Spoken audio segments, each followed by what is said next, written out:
Hello there, welcome back to my world of stuff. I think it's time for another retro movie review. I've been thinking about M. Night Shyamalan over the last couple of weeks. I had to see his latest film, Trap. There's a review of that a little bit further back across the channel. And I was looking back at his oeuvre, and generally I've liked most of his films. When he makes good films, he makes crackers. Like, of course, The Sixth Sense, Unbreakable, Knock at the Cabin, which I thought was really good recently. But he's made some duffers. I'm thinking of things like Old and The Happening and Lady in the Water, films that don't really work. But in his early days, he was untouchable, he was unstoppable. He is hit and miss now. Trap is out at the moment. It's ticking over. I was just reading it. It's doing okay at the box office. It's sort of covering its costs. It's not going to be a massive hit. It probably won't make 100 million worldwide. But M. Night's films used to do that fairly routinely. And I thought that this afternoon, because it is Monday afternoon, it's a bit of a grim, miserable Monday afternoon, I thought I'd sit in the cinema room and indulge myself in a bit of classic M. Night. And for me, one of his great films is Signs from 2002. This was made on a budget of about 75 million and made 400 plus million at the box office. So it's a big hit. I think those days are, for the moment at least, gone for M. Night until he hits upon a magic formula again. This, of course, stars Mel Gibson and Joaquin Phoenix and is an alien invasion story with a difference. I haven't seen this for years. I'm stunned to discover he's 22 years old. God, we're getting old. I think it's time to give it a spin, catch up with a classic from M. Night.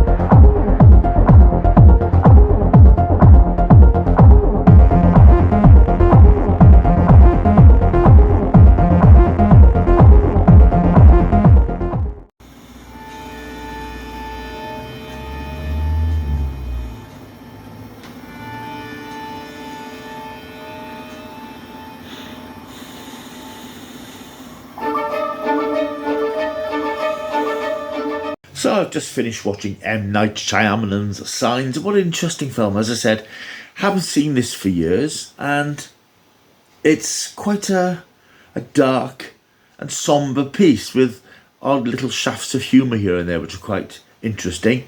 It's the story of Graham Hess, played by Mel Gibson, before he became a bit of a Hollywood pariah. He's a former priest who gave up the priesthood months before when his wife died in a car crash, which was caused by a character called Ray Reddy, which is M. Night Shyamalan's cameo appearance. He always makes these cheeky little cameos in his films. Because his wife died in quite grisly circumstances, he's abandoned his faith, and he now lives with his family, his young daughter and his young son, in a farmstead outside Philadelphia. His brother lives nearby, and they are disturbed one evening when they discover these huge crop circles out in the wheat fields around the house.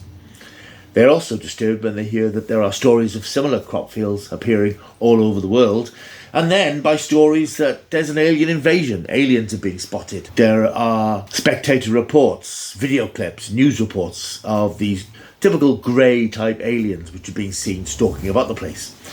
It's an invasion, but not in the sense of giant spaceships. I mean, there are lights being seen in the sky, but there's no massive space fleets, there's no huge battles, cities being levelled, that sort of thing.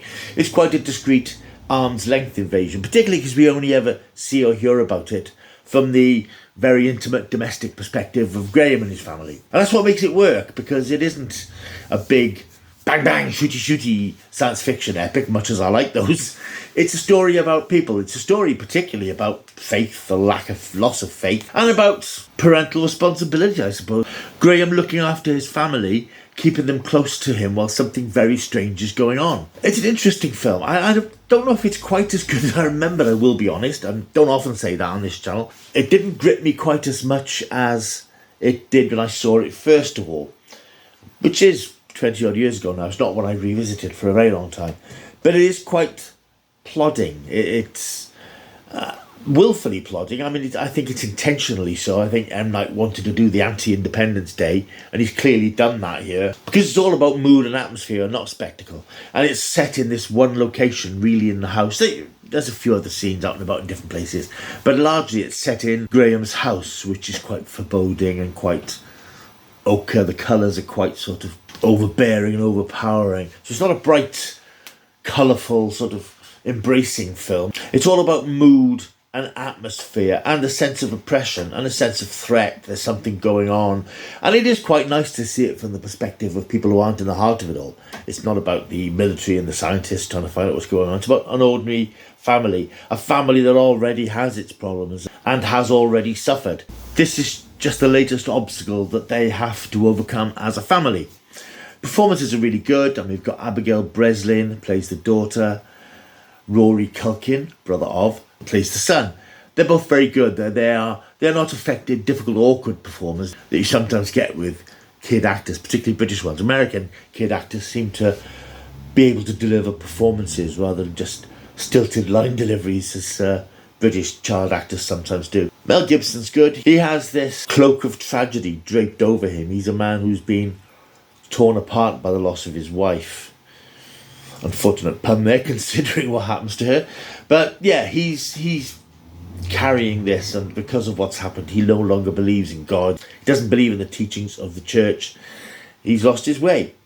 And in a sense, a sixth sense perhaps, in a sense, what happens puts him back on the path. It sort of sets him back on his feet and gives him hope again, which is sort of unusual.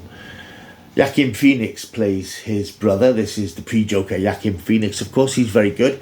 Doesn't have a great deal to do, really. He's very much a supporting sort of presence, but he is very good. There are, as I said, one or two little moments of humour. The scenes with the tinfoil helmets that they wear are quite amusing, particularly when the kids wear these tinfoil helmets and then Joaquin Phoenix sees something on the television. He sees sort of a news report of an alien in Brazil stalking the side streets on a kid's party. And the next scene, Graham, Mel Gibson, comes home to find all three of them sitting there with these silver foil helmets on. That's quite amusing. M. Night isn't famed for his sense of humour, I don't think, but so you don't expect it to be a barrel of laughs. But it's quite an intense, powerful film, but it is quite slow.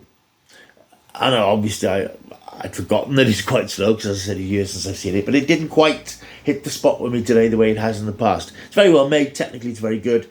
M. Night, at this point, certainly knew how to layer on the suspense and the dread. There is a sense of unease about it, because, as I said, we're not in the middle of whatever's going on, and that's unusual, and it's a nice, refreshing change to have this witnessed by people on the edges, the outsiders. That part of it works extremely well, but I think it's a bit slow. It is a bit slow. It has to be said. But then that's intentional. It's meant to be like that.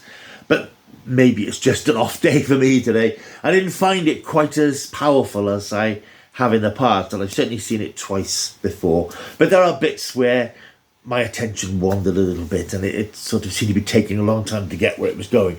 Certainly not a bad film. Not one of his best, whereas I thought perhaps it was. But it's probably, when you think of some of the terrible things he's done over the past few years, it's still a good film.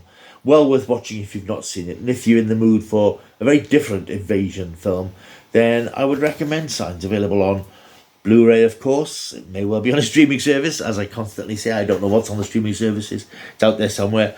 But it's worth a look. And I give Signs today on my rewatch. I'm going to give it 6.5 out of 10 for M. Night Shyamalan and his Signs. If you've seen Signs, let me know what you thought of it, if you've seen it recently. I'll be particularly interested to hear from anybody who's seen it recently and maybe it didn't quite connect with them if it had before, because that's the effect it had on me today, which I wasn't particularly expecting. I sort of thought I'd be drawn in by it again, and I sort of was, but it didn't quite work in the way that it has in the past on me, so I'll be interested to hear what other people think and have thought of it. Right, thank you for watching. If you've stumbled across this video today, why not like and subscribe? I do lots of retro movie reviews, loads, honestly. Plus new movie reviews, of course. Lots of Doctor Who stuff, although Doctor Who's a bit quiet at the moment. So stick around, like and subscribe. I'll see you soon. Until I do, keep taking the stuff.